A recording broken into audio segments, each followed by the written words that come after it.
प्यारे बच्चों, 10वीं कक्षा के विज्ञान के 8वें चैप्टर जीव जनन कैसे करते हैं के फर्स्ट लेक्चर में आपका स्वागत है।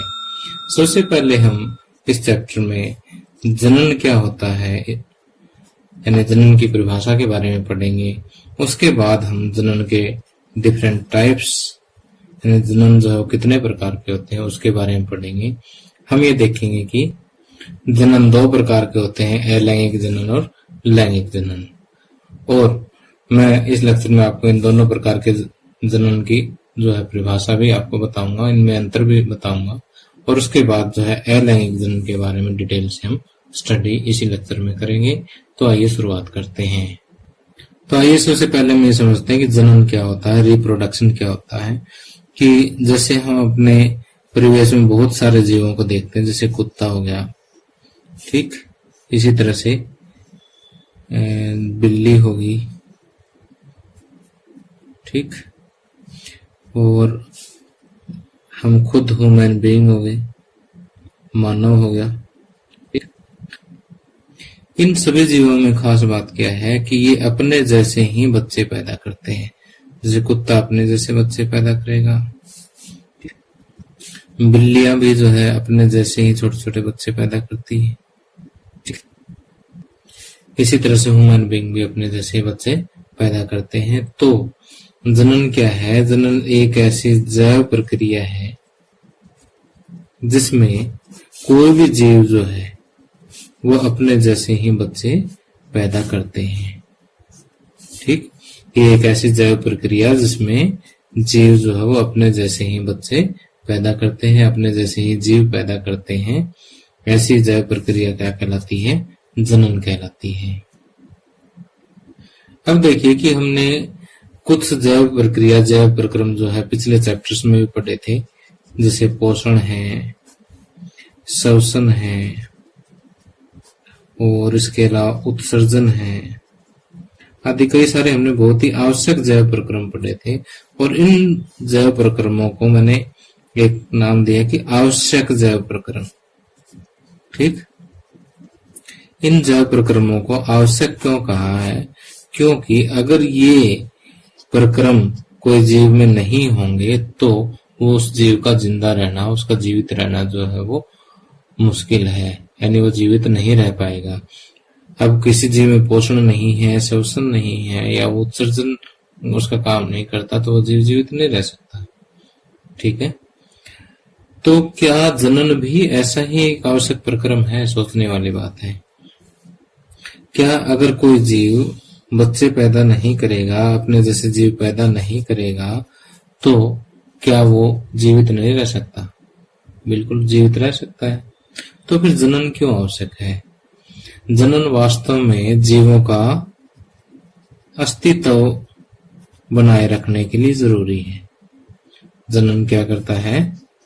जीवों का अस्तित्व जो है वो बनाए रखता है। जीवों का अस्तित्व का मतलब ये है कि मान लेते हैं कि कोई भी स्पीशीज, कोई भी प्रजाति जो है उसमें आगे नए जीव जो है उनका जनन होना बंद हो जाता है, नए जीव पैदा होना बंद हो जाते हैं। फॉर एग्जांपल, एक मिनट के लिए मान लेते हैं कि मानव प्रजाति में जो है आगे जीव उत्पन्न होना, छोटे बच्चे उत्पन्न होना जो है बंद हो जाते हैं। तो लगभग आगे आने वाले 100 वर्षों में जो है मानव प्रजाति पूरी तरह से लुप्त हो जाएगी इस पृथ्वी से। तो हम ये कह सकते हैं कि जनन से जो है वो जीवों का अस्तित्व होता है। अब देखिए कि किसी भी प्रजाति या किसी भी स्पीशीज में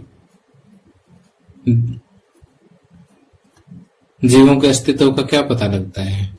कि उस स्पीशीज या उस प्रजाति में जीवों की जो विशाल संख्या है, उस विशाल संख्या से ही हमें उस प्रजाति में जीवों के अस्तित्व का पता लगता है।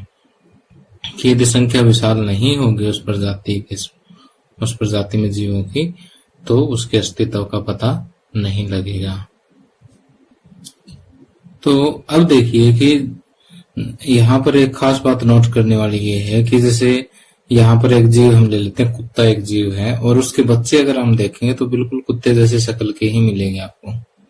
बिल्ली के बच्चे बिल्ली की शक्ल की मिलेगी, मानव के बच्चे मानव के शक्ल के ही मिलेंगे, ठीक है। तो बिल्कुल हूबहू लगभग ऐसे ही मिलेंगे। तो क्या कभी सोचा है कि जैसे कुत्ते के बच्चे बिल्ली जैसे क्यों नहीं होते, या कुत्ते से अलग शक्ल उनकी क्यों नहीं आती, सेम टू सेम उसी जैसे ही क्यों आते हैं ये। तो वास्तव में जीवों की जो कोशिका होती है उसके अंदर एक पदार्थ होता है डीएनए। ठीक, डीएनए एक अनुवांशिक पदार्थ है। तो उसी अनुवांशिक पदार्थ की वजह से जो है पेरेंट्स के गुण जो है उसके बच्चों में आ जाते हैं। ठीक, कि एक जीव के गुण जो है उसके संतान में आ जाते हैं। तो अब देखिए डीएनए के बारे में हम पढ़ते हैं थोड़ा सा। तो यदि डीएनए के बारे में देखें, देखिए मान लीजिए कोई भी कोशिका है, कोशिका के अंदर ये इसका केंद्रक यानी न्यूक्लियस है। न्यूक्लियस को अगर हम थोड़ा सा बड़ा करके देखें तो इस तरह से ये न्यूक्लियस है। न्यूक्लियस के अंदर जो है वैसे तो बहुत सारे पदार्थ होते हैं, लेकिन हम यहाँ से एक मेन देखते हैं कि क्रोमोसोम, इस तरह से देखिए। ठीक है, ये कोई क्रोमोसोम है। क्रोमोसोम के अंदर जो है इस तरह से डीएनए होता है।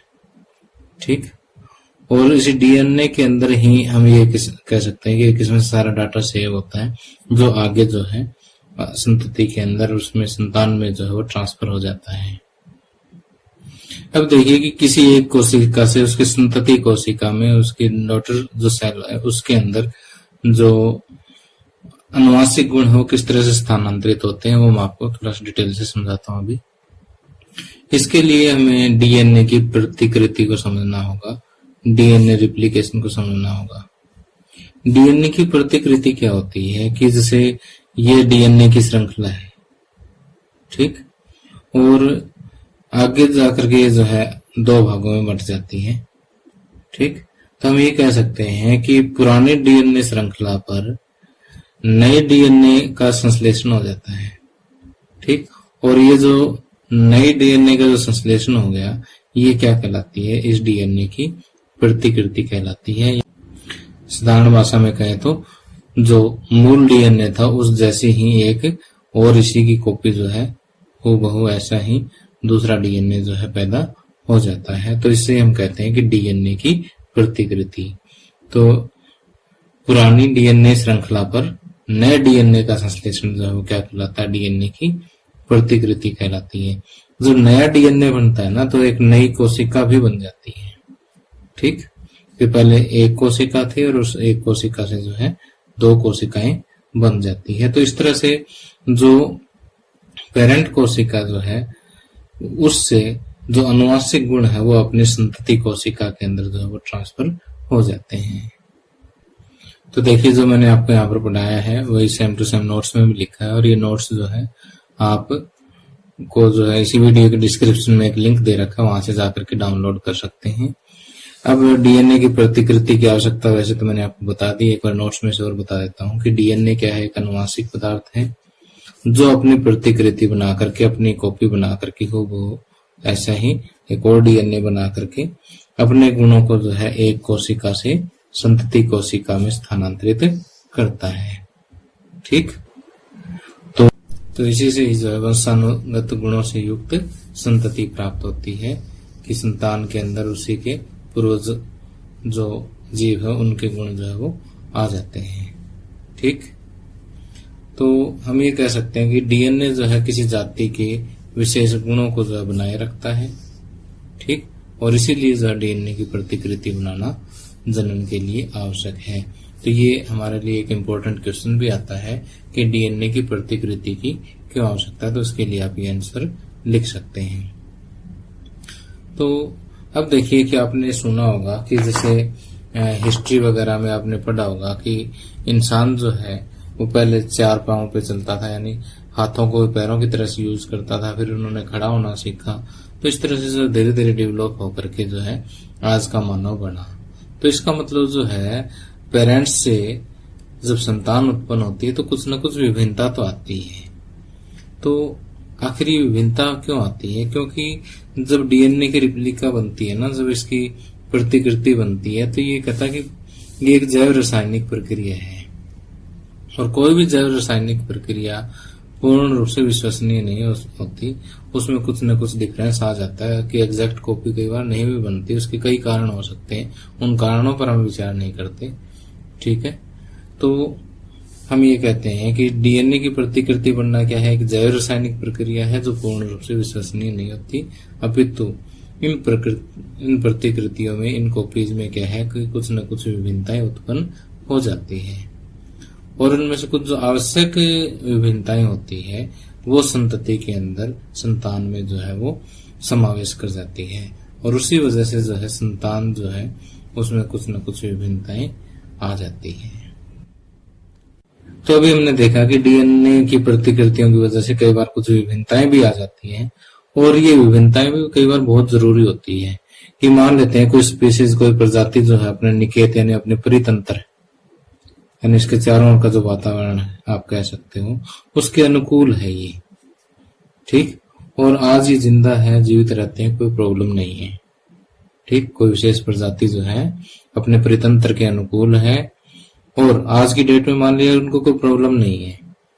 लेकिन कई बार क्या होता है कि उसके परितंत्र में जो अचानक कोई परिवर्तन आ जाता है, जैसे उसके तापमान में अंतर आ गया, अगर हम जलीय जीवों की स्टडी करते हैं यानी उसके जल स्तर में परिवर्तन आ गया, ठीक, तो इस टाइप से जो है कोई भी उसमें फिजिकल चेंज हो सकता है परितंत्र में। तो अगर सारे जीव एक जैसे हैं उस स्पीशीज में, उनमें कोई विभिन्नता नहीं है, तो सभी पूरी स्पीशीज का, पूरी प्रजाति का संपूर्ण नाश संभव है, ठीक। तो हम ये कह सकते हैं कि यदि परितंत्र के अंदर कोई उग्र परिवर्तन आ जाता है और उस स्पीशीज के अंदर विभिन्नता नहीं है, तो पूरी प्रजाति का, पूरी स्पीशीज का विनाश संभव है।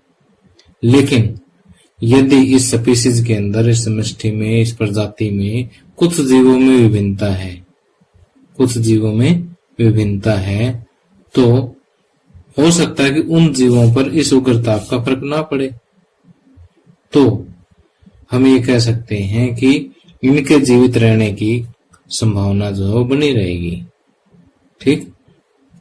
तो हम ये कह सकते हैं कि विभिन्नता जो है वो समष्टि की उत्तरजीविता के लिए बहुत ही जरूरी है, उत्तरजीविता बनाए रखने के लिए, ठीक है, उनका जीवन बनाए रखने के लिए जो है वो क्या है, उपयोगी है। तो क्या बताया मैंने कि विभिन्नताएं समष्टि की उत्तरजीविता बनाए रखने के लिए उपयोगी है। अब आइए देखते हैं कि जनन कितने प्रकार का होता है। जनन को हिंदी में प्रजनन भी लिख देते हैं, दोनों में कोई फर्क नहीं है। तो जनन जो है वो दो टाइप के होते हैं, अलैंगिक जनन और लैंगिक जनन। इसको इंग्लिश में बोलते हैं asexual reproduction and sexual reproduction. तो अलैंगिक जनन जो है क्या होता है कि इसमें जनन में सिर्फ एक ही जीव जो है वो संतान पैदा करते हैं, ठीक, अपने जैसा ही एक और जीव पैदा कर सकता है। और लैंगिक जनन में दो जीव, जिसमें से एक नर होता है और एक मादा होती है, ये मिलकर के संतान जो है वो पैदा करते हैं, ठीक। अब जो अलैंगिक जनन है वो कुछ बैक्टीरिया, जैसे कुछ जंतु जैसे बैक्टीरिया है, प्रोटोजोआ है और कुछ पौधे हैं, उनमें अलैंगिक प्रजनन होता है। तो क्या बताया मैंने कि कुछ बैक्टीरिया, प्रोटोजोआ और कुछ पौधों में जो है क्या होता है, अलैंगिक जनन होता है। और अलैंगिक जनन के दौरान जो है वो युग्मक का निर्माण नहीं होता। कि युग्मक, युग्म का मतलब होता है जोड़ा, ठीक। युग्मक का निर्माण तभी होता है जब लैंगिक जनन हो, ठीक। और यहाँ पर अलैंगिक जनन में जो संतान पैदा होती है वो हूबहू उसके पेरेंट जैसी होती है, उसके जो मूल जीव होता है उस जैसी ही होती है। यहाँ पर विभिन्नता का चांस कम होता है, ठीक। और जो जितने भी संतान में जो गुण है वो उसके पेरेंट जीव वाले गुण ही लगभग ट्रांसफर हो जाते हैं, ठीक। और जो निम्न वर्ग के जीव जो हैं उनमें अलैंगिक प्रजनन जो है वो मोस्टली पाया जाता है। और लैंगिक जनन में क्योंकि संतान की उत्पत्ति जो है नर और मादा दो जीवों से होती है, तो यहाँ पर विभिन्नता के जो चांसेस है वो ज्यादा है, ठीक। तो जैसे अलैंगिक प्रजनन जो है, अलैंगिक जनन जो है वो निम्न वर्ग के जीवों में अधिक पाया जाता है, जिनमें कम कोशिकाएं होती है। जो सिंपल जीव जो होते हैं उनमें ज्यादा अलैंगिक जनन होता है, जबकि जो उच्च वर्ग के जीव जो है उनमें क्या होता है, लैंगिक जनन होता है। तो आज इस लेक्चर में हमने पढ़ना है कि जो निमंत्रित जीवों में अलैंगिक जनन जो है वो उसके बारे में हम डिटेल से पढ़ेंगे। लेकिन इससे पहले जो है एक बार में देख लेते हैं, कई बार क्वेश्चन एग्जाम में पूछ लिया जाता है कि अलैंगिक प्रजनन और लैंगिक प्रजनन में, अलैंगिक जनन और लैंगिक जनन में जो है वो क्या अंतर है। तो सबसे पहला तो इसकी परिभाषा से दे देते हैं कि जब जनन में एक ही जीव संतान उत्पन्न करता है तब वो क्या होता है, अलैंगिक जनन। और जिसमें दो जीव नर और मादा वो प्रजनन में जब निहित होते हैं तब उसे क्या कहते हैं, लैंगिक जनन कहते हैं। और इसमें जो है युग्मक का निर्माण नहीं होता, जबकि यहाँ पर जो है युग्मक का निर्माण होता है। ठीक, अब यहाँ पर जो नया जीव है वो पैतृक जीव के समान या समरूप होता है, विभिन्नता के चांसेस यहाँ पर कम है। लेकिन लैंगिक जन्म जो होता है उसमें विभिन्नताएं जो है वो ज्यादा हो सकती है। ठीक, और ये निम्न वर्ग के जीवों में पाया जाता है और ये उच्च वर्ग के जीवों में पाया जाता है। अब यहाँ पर मैं आपको एक बात और बता देता हूँ कि पौधों के अंदर लैंगिक और अलैंगिक दोनों प्रकार के जनन होते हैं जो हमें इस चैप्टर में स्टडी करने हैं। और लैंगिक जनन में हम पौधों में लैंगिक जनन के बारे में पढ़ेंगे और मानव में जनन के बारे में पढ़ेंगे। इसके अलावा बाकी जो जीव हैं उनके बारे में, उनके जनन के बारे में हम हायर क्लासेस में पढ़ेंगे। तो अब देखते हैं कि निम्नतर जीवों में अलैंगिक जनन जो है वो कितने वेद से हो सकता है, कितने तरीकों से हो सकता है। अब देखिए कि जो निम्नतर जीव है उनमें द्वि विभाजन, बहुविखंडन, मुकुलन, बीजाणु का निर्माण, खंडन और पुनर्जनन, रीजनरेशन, तो ये कुछ विधियां हैं जिसके द्वारा जो है वो एकल जीव जो है वो अपनी संतति को पैदा करता है, यानी अलैंगिक जनन उनमें होता है। तो अब आइए अलैंगिक जनन की इन विधियों को आगे डिटेल से पढ़ते हैं। अब देखिए कि अलैंगिक प्रजनन की विधियों में सबसे पहले हम पढ़ते हैं द्वि विभाजन। द्वि का मतलब दो, विभाजन टुकड़े होना उसके। तो जैसे यहाँ पर क्या होता है कि हम उदाहरण लेते हैं, जैसे अमीबा का उदाहरण ले लेते हैं कि ये अमीबा की एक कोशिका है। ठीक, तो जैसे कोशिका कुछ बड़ी होती है ना तो इसका जो केंद्रक है वो विभाजित हो जाता है। विभाजित होने के बाद ये इस तरह से बढ़ता हुआ दो टुकड़ों के अंदर टूट जाता है और अपना जो अस्तित्व है वो खो देता है। ठीक, और दो नई कोशिकाएं बना लेता है। इस तरह से एक अमीबा जो है वो दो अमीबा के अंदर कन्वर्ट हो जाता है। तो इस तरह से हम ये कह सकते हैं कि द्वि विभाजन में क्या होता है कि एक कोशिका विभाजित होकर के दो संतति कोशिकाएं बनाती है और अपना अस्तित्व खो देती है। तो इसका जो उदाहरण है वो हम दे सकते हैं, जैसे अमीबा है और बैक्टीरिया वगैरह में जो इसी तरह का बाइनरी फिशन होता है। अब बाइनरी फिशन का मैं एक और एग्जांपल भी आपको देता हूँ। द्वि विभाजन या बाइनरी फिशन का एक और एग्जांपल देखिए कि यहाँ पर आपने एक रोग का नाम सुना होगा, कालाजार। ठीक, कालाजार रोग का एक जीवाणु होता है जिसको हम कहते हैं लेशमानिया। ठीक, लेशमानिया में देखिए कि ऊपर की तरफ है ना एक इस तरह से कोड़े की तरह से, जैसे जो कोड़ा जिससे घोड़ा गाड़ी वगैरह जो हाँकते हैं, इस टाइप की सी एक संरचना होती है। ठीक, तो ये धीरे धीरे स्प्लिट होकर के एक से दो पार्ट में कन्वर्ट हो जाती है। ठीक इसी तरह से ये स्प्लिट होता हुआ बढ़ता हुआ जो है दो कोशिकाओं में बदल जाता है। तो ये जो चित्र है आपको लेशमानिया में द्वि विखंडन को दर्शा रहा है। तो यहाँ पर भी वही हो रहा है कि एक कोशिका जो है वो दो कोशिकाओं में विभाजित हो जाती है और अपना अस्तित्व जो है वो खो देती है, धीरे धीरे कन्वर्ट होकर के इस तरह से दो ऐसे ही कोशिकाएं बना लेगा। ठीक, अब आगे आता है बहुविखंडन। बहुविखंडन और द्वि विखंडन में क्या अंतर है कि द्वि विखंडन में तो जो कोशिका का जो केंद्रक है वो दो केंद्रक में विभाजित हो जाता था और आगे दो कोशिकाएं जो है बन जाती थी। ठीक, लेकिन बहुविखंडन में क्या होता है कि एक पूर्ण विकसित जीव का जो केंद्रक है वो बार बार विभाजित होकर के बहुत सारे केंद्रक बना लेता है। ठीक, और बहुत सारे केंद्रक बनाने के बाद इन केंद्रकों के चारों तरफ क्या आ जाता है, कोशिका द्रव्य आ जाता है और इस तरह से बहुत सारी नई संतति कोशिकाओं का जो है निर्माण होता है और इस प्रोसेस को हम क्या कहते हैं, बहुविखंडन कहते हैं। तो आपने मलेरिया का नाम सुना होगा। मलेरिया कौन से मच्छर से फैलता है, मादा एनाफिलीज मच्छर से फैलता है। वास्तव में मादा एनाफिलीज मच्छर जो है वो एक परजीवी प्लाज्मोडियम का ही वाहक होता है और जैसे मादा एनाफिलीज मच्छर जब काटता है ना तो एक किस्म से परजीवी जो है वो बॉडी के अंदर इंजेक्ट कर देता है। ठीक, बॉडी के अंदर ट्रांसफर कर देता है। तो शुरू में मान लेते हैं कि उस मच्छर ने जो है एक या दो प्लाज्मोडियम जो है बॉडी के अंदर इंजेक्ट कर दिए। ठीक, और फिर जैसे उनका बहुविखंडन होता है तो इस तरह से मलेरिया जो है वो मनुष्य में काफी तेजी से फैल जाता है क्योंकि उसका बहुविखंडन होता है। ठीक है, अब नेक्स्ट आता है हमारे पास मुकुलन या बडिंग। मुकुलन या बडिंग में क्या होता है कि जो मातृ कोशिका जो होती है, मदर सेल जो होती है, उसके शरीर में क्या है कि एक मुकुल बनता है इस तरह से। ठीक, और ये मुकुल जैसे धीरे धीरे बड़ा होता है और फिर इस बॉडी से डीअटैच होता है तो इस तरह से जो है ये दो अलग अलग जीव बनता है। यीस्ट में ऐसा होता है।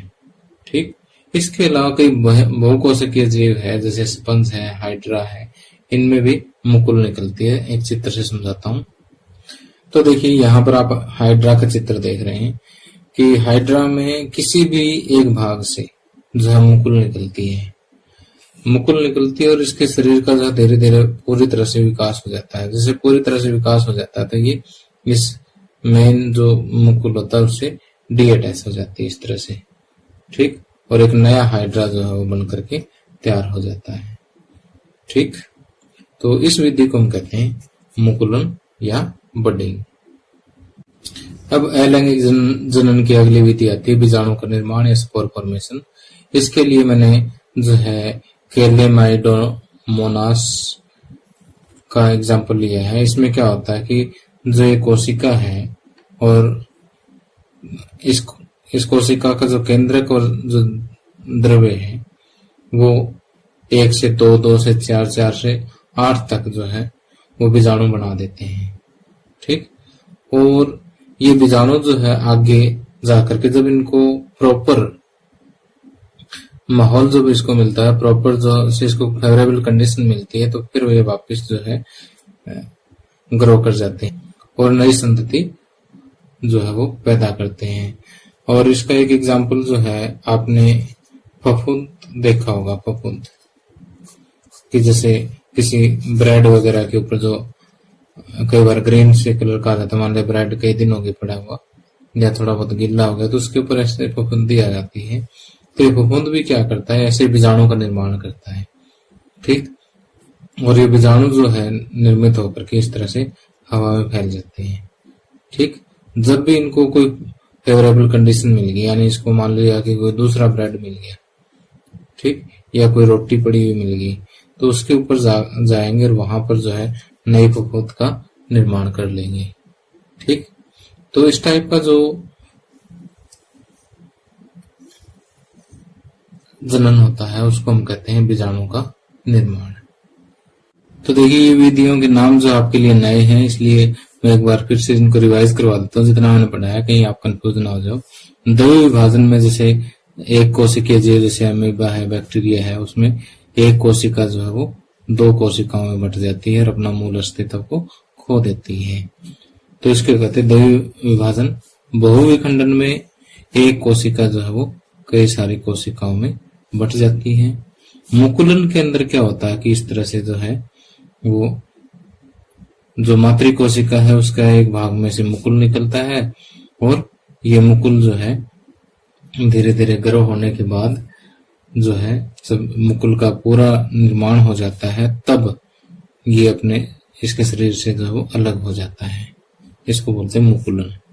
ठीक, बीजाणु का निर्माण जैसे अभी हमने पढ़ा ही था कि इसमें एक कोशिका के अंदर जो केंद्रक है और जीव द्रव्य है उसमें 1 से 2, 2 से 4, 4 से 8 तक जो है बीजाणु बन जाते हैं और ये हवा में फैल जाते हैं। जैसे ही इनको प्रॉपर कंडीशन मिलती है तो ये उसी कंडीशन के मुताबिक जो है नए जीव का निर्माण कर लेते हैं। तो फफूंद इसका एक हमने एग्जाम्पल लिया था। ठीक, अब हमारे इसमें अलैंगिक विधियों में 2 और रह गई है, खंडन और पुनरुद्भवन या पुनर्जनन भी इसको हम कह देते हैं।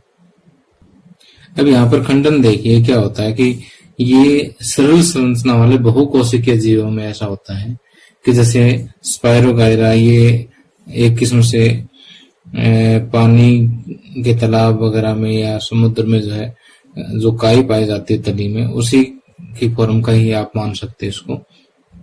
तो जिसे इसको हम स्पायरोगायरा कहते हैं। ये स्पायरोगायरा की जो संरचना है ये बिल्कुल सिंपल सी संरचना होती है, हालांकि बहुकोशिकीय होती है। जैसे आप इसको कट कर देते हैं, कट करने से क्या होता है कि जो अलग अलग टुकड़े उसके होते हैं ना, अलग अलग टुकड़े होते हैं, तो इन टुकड़ों की ये जो कोशिकाएं हैं ये ऐसे ग्रो करना शुरू कर देती है, आगे से आगे बढ़ना शुरू कर देती हैं और नए स्पायरोगायरा जो है वो बना लेती हैं। तो इस तरह का जो मेथड है या इस तरह की जो विधि है उसको हम क्या कहते हैं, खंडन कहते हैं। और इस तरह से जो ये टुकड़े बनते हैं ना, उनमें से एक कोशिका भी हो सकती है, एक से अधिक भी हो सकती है, और ये कोशिका विभाजन करके जो आगे से आगे वृद्धि करते हैं। ठीक, अब देखिए कि पुनरुद्भवन या पुनर्जनन या रीजनरेशन में क्या होता है कि एक जीव जो छोटे छोटे टुकड़ों में कट जाता है तो प्रत्येक टुकड़ा जो है वो ग्रो करके एक पूर्ण जीव जो है वो बन जाता है। अब आप ये पूछोगे सर कि पहले जो हमने खंडन किया है वो भी तो ऐसा ही है, लेकिन इन दोनों में हल्का सा अंतर है कि जैसे एक हमने देखा था पहले खंडन और दूसरा पुनर्जनन या रीजनरेशन, दोनों में फर्क क्या है कि जैसे यहाँ पर हमने स्पायरोगायरा का एग्जांपल लिया था कि एक स्पायरोगायरा जो है वो कई सारे टुकड़ों में टूट जाता है। तो